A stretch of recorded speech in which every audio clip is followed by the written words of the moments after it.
Alexis Moncayo y Licenia Espinel comparten un diálogo con la invitada. En Punto Noticias hablamos de...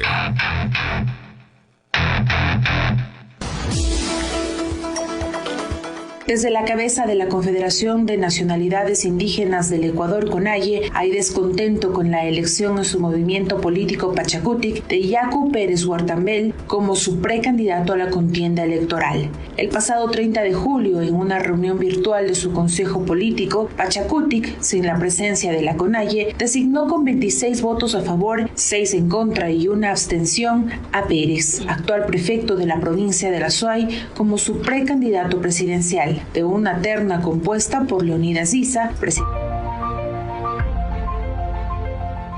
Con 49 firmas, los asambleístas Roberto Gómez y Amapola Naranjo presentaron el pasado mes de enero de 2020 un pedido de juicio político contra la ministra de Gobierno María Paula Romo por supuesto incumplimiento de funciones en los hechos relacionados con el paro de octubre de 2019. Entre los presuntos incumplimientos constaban el uso de bombas lacrimógenas caducas contra los manifestantes, el lanzamiento de bombas lacrimógenas en un centro de paz y acogida humanitaria, la convocatoria tardía al Comité Interinstitucional para la Protección de Periodistas y trabajadores de la comunicación.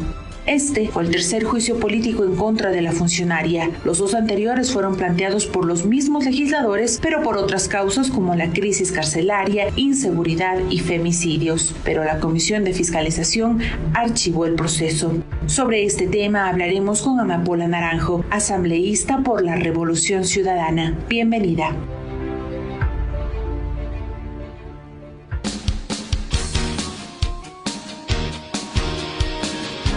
8:53. Saludamos entonces a la legisladora por la Revolución Ciudadana, Amapola Naranjo. Legisladora, buenos días. Bienvenida, le ofrecemos disculpas por el retraso para esta entrevista, pero vamos a ir de inmediato al diálogo. Usted en la asamblea se decidió finalmente suspender al legislador Eliseo Azuero, principalizar a su alterna y también suspender su remuneración. Esto fruto de un pedido que usted formuló en su momento, la presión que usted formuló en su momento para que se investigue este tema. ¿Qué esperanzas tiene de que una vez que se conformó esta comisión multipartidista en realidad se llegue a establecer responsabilidades y se termine con la destitución del legislador, si es que es el caso, tomando en consideración otros procesos como por ejemplo, que por menos terminaron con la destitución de un legislador, como por ejemplo el caso de la asambleísta Sofía Espín? Muchísimas gracias por la invitación, con un saludo fraterno a la audiencia. Alexis, Licenia, me siento muy contenta de estar en el Radio Pichincha, pues, y efectivamente han venido ocurriendo tantos hechos de corrupción desde el gobierno, y esto engloba también a muchos asambleístas. Ya tuvimos un proceso de investigación en contra de Daniel Mendoza, quien está detenido, ha sido ya procesado. Fiscalía General del Estado se encuentra realizando el proceso de investigación y ha sido vinculado también en este hecho delictivo, o en varios, el asambleísta Eliseo Azuero. Recordar que Daniel Mendoza ya no es asambleísta, fue ya investigado en la asamblea a través de este proceso político que prevé la Ley Orgánica para la Función Legislativa. Es un proceso político administrativo sancionador, es una suerte de sumario y es un proceso sumarísimo, además muy breve en las investigaciones, pero es importante porque es una herramienta que nos permite esta fiscalización dentro de la Asamblea. El CAL ha procedido a calificar y la ley prevé que el Pleno debe constituir una comisión de investigación conformada por hasta 3 asambleístas de diferentes bancadas para que en el plazo de 10 días procedan a realizar el debido proceso de investigación, en el cual, por supuesto, el asambleísta Azuero tiene el derecho a ejercer su legítima defensa dentro de esta investigación. Esperemos que así suceda. El caso de Daniel Mendoza, pues los hechos fueron concluyentes y contundentes, y es por ello que la comisión se manifestó en el sentido de recomendar al Pleno su destitución, como prevé la ley. Esto está pendiente, por cuanto el asambleísta renunció, Mendoza, ¿no? Renunció, pero esto no puede quedar ahí. la asambleísta Verónica Guevara, quien fue quien lideró, impulsó este proceso de investigación, ha exigido al Pleno que debe resolver, no pueden quedar las cosas en el limbo. Y el artículo 9 de la Ley de la Función Legislativa, en su numeral 21,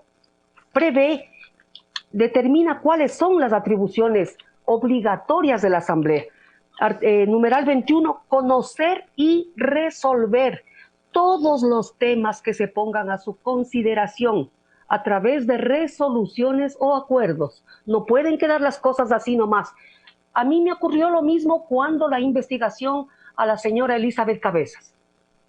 No había los votos suficientes ya en el Pleno para proceder a la destitución. Y en ello quedó ahí, cuando yo pedía que se dé cumplimiento a este numeral 21 del artículo 9, que el Pleno tiene la obligación de resolver. Simplemente dejan ahí en el limbo. Tienen que ser destituidos.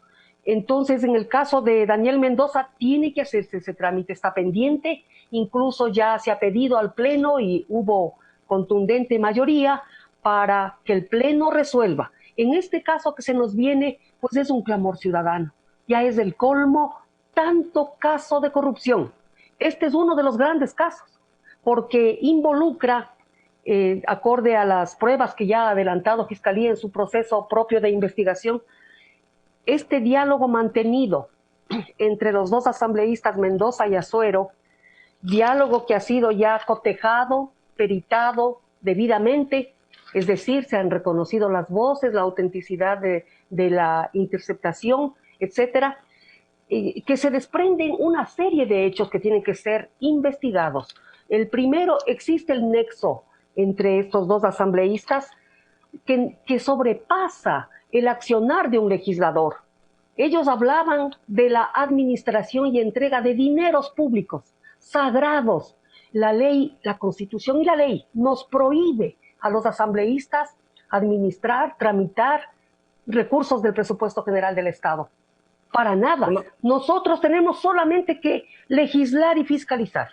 Uno de los nombres que más se menciona en conversaciones, legisladora, muy buenos días, un gusto saludarla, es el de la ministra de Gobierno, de la ministra de la Política, María Paula Romo. Yo recuerdo muchas ocasiones escucharle a la señora Romo hablar de las responsabilidades políticas de quienes gobernaron antes. Yo quiero saber ahora si es que dos legisladores tienen la capacidad de designar secretarios, directores de organismos estatales, cuya designación es atribución única y competencia única del presidente y de su gobierno. ¿Quién fue el vínculo político para que Azuero y Mendoza recomienden funcionarios que integren el gobierno de Moreno? ¿Quién fue el nexo de Moreno con Azuero y con Mendoza? Claro, yo puedo dar fe como asambleísta de que le veía cada semana, por lo menos una vez a la semana, a la señora Romo llegar a la asamblea, a las reuniones que mantenía con esas mayorías que lograron constituir. Móviles. Exactamente, para dar las instrucciones de cómo tenían que votar. Entonces, eso se veía en los votos. Pero yo lo que veía es que la señora llegaba llena de asesores, todo un cortejo de policías, llegaba como si fuera la monarca del país. Entonces, esto es evidente. Además, la señora Romo ha reconocido públicamente que recibía recomendaciones de asambleístas, y es evidente en este diálogo ya realizado por la Fiscalía que se evidencia que repartían cargos de alto nivel. Y no es que los asambleístas pueden disponer, y yo le pongo a este acá, no, hay una cabeza desde Carondelet, que es el Ejecutivo, quien repartía. Todo esto es una infamia para el pueblo en semejante crisis, en semejante miseria, en semejante desatención del Estado con la pandemia, que se hayan repartido estos fondos sagrados todavía más para la salud. Es inconcebible, ya es intolerable. Tenemos que fiscalizar. Ahí nombran a varios asambleístas, todos serán llamados a comparecer, y también la señora ministra. ¿Cómo no? Esto, lo que quiero decir es que hay un clamor ciudadano, una presión social de indignación, y también los medios tienen que estar presentes para transparentar. Legisladora Naranjo, la ex asambleísta a un medio virtual, aseguró que ella conoce que otros amigos legisladores, ex compañeros de ella le habrían comentado que se produjo este reparto, esta presión por votos para nombrar las autoridades de la Asamblea por un lado y también para evitar el tema de las interpelaciones o los juicios políticos a los ministros de Estado y también para evitar los procesos en contra de sus propios asambleístas. ¿Usted también escuchó este tipo de versiones que dice la ex legisladora Galarza? He escuchado la noticia de la ex asambleísta Ana Galarza y será también convocada a comparecer y a ratificar ese testimonio que ella dio, porque no es posible. Esto se escuchaba de manera informal, pero se escucha cualquier cosa. En cambio, aquí sí ya es dentro de un proceso de investigación y necesitamos que la señora confirme esos datos que le llegaron, de quién le llegó, y lo que se evidencia es que efectivamente se repartían cargos.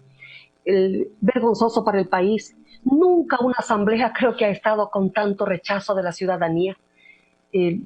Hay un rechazo igual y una no credibilidad a los políticos de parte de toda la ciudadanía. Es impresionante cómo se puede pensar que un político tiene que mentir, ser cínico, descarado y cometer delitos. Los asambleístas tenemos que dar ejemplo de la ética, ejercer el cargo con apego irrestricto a la ley, a la Constitución, a la ética, y ser el referente, pues, el referente del servidor público íntegro. No es posible que estemos tan enlodados y que por culpa de asambleístas así, la institucionalidad del país, la credibilidad en la primera función del Estado, se haya venido al suelo, al suelo. Yo quisiera, legisladora, sí, adelante.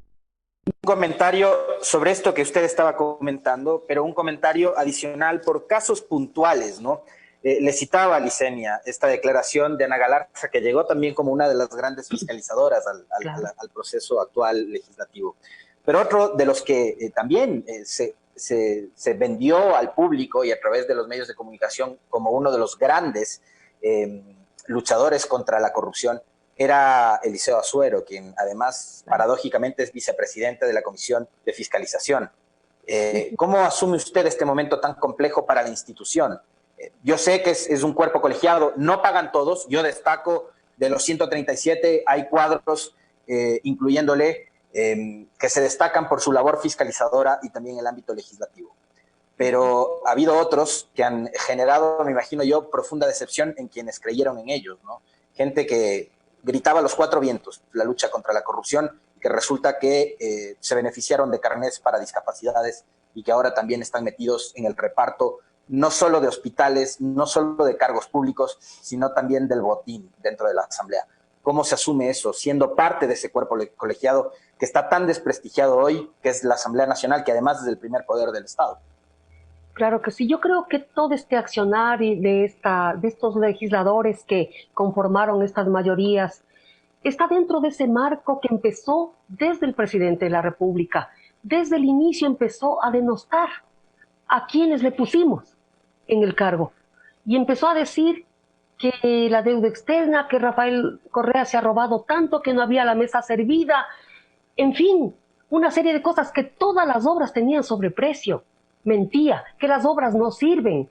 Entonces, dentro de este marco, todos los días hemos soportado gente honesta, como tantos legisladores y yo misma, que jamás hemos sido quizá señalados con el dedo por nadie en nuestra vida.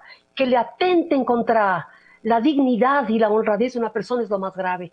Nos insultaban en sus intervenciones, estos asambleístas, Ana Galarza, Fabricio Villamar, Eliseo Asuero, que somos ladrones, que somos delincuentes. No tienen idea cómo esto afecta a la psiquis. Y yo decía, bueno, si siempre hemos sido personas honestas los que quedamos en defensa del proyecto del pueblo, tenemos que demostrar nuestra integridad con mayor razón para desenmascarar este discurso tan infame. No es posible que en base a la mentira y a la difamación se inventen juicios, se lleve a la cárcel, se destrocen familias. Esto tenemos que curar. Se ha sembrado de odio el país y uno de los cimientos de una patria, yo sigo sosteniendo, que son los valores. Pero también entre los valores está la honestidad, la verdad, la justicia. también está el afecto, pues tenemos que respetarnos. No es posible que nuestra sociedad esté construida sobre gente que odia. No es posible, tenemos que unir a la patria. Sigo manteniendo que este gobierno está de salida. Es duro el trabajo, hemos estado con cancha inclinada, cuesta arriba, pero debemos seguir quienes amamos a la patria pensando en que hay que refundarla. Esos valores son los que tienen que ser los cimientos que nos unan como sociedad. Muchísimas gracias, legisladora, por su presencia virtual en nuestra emisión de noticias y entrevistas a través de Pichincha Universal. Muchísimas gracias nuevamente y le ofrecemos disculpas por el poquito tiempo que le pudimos dar. Muy pero contenta. no, seguramente habrá nuevas oportunidades para seguir conversando sobre estos y otros temas. Enviarle un abrazo grande, fraterno a Guayo, nuestro amigo, pues ya la voz de él está metida en el corazón de la ciudadanía. No tienen idea cómo la gente quiere a Radio Pichincha Universal y son precisamente ustedes, los comunicadores, quienes le dan la marca a un medio, ¿no? Con su forma de ejercer el periodismo, con su voz, ya está dentro de nosotros, así que un abrazo grande a Guayo, le mandamos mucha fuerza, él es un guerrero y vamos a vencer esta enfermedad. Muchas gracias. Seguramente gracias, así será y seguramente le está escuchando también. Tiempo de despedirnos, Alexis. Nos despedimos. Yo en el cierre quiero enviarle también un fuerte abrazo a Washington, esperando que se recupere lo más pronto posible. Es como dice la legisladora Amapola Naranjo, ¿no? Una voz que ya es parte de la familia de Pichincha Universal y que la gente obviamente extraña. Punto Noticias. Aquí se escuchan bien las noticias.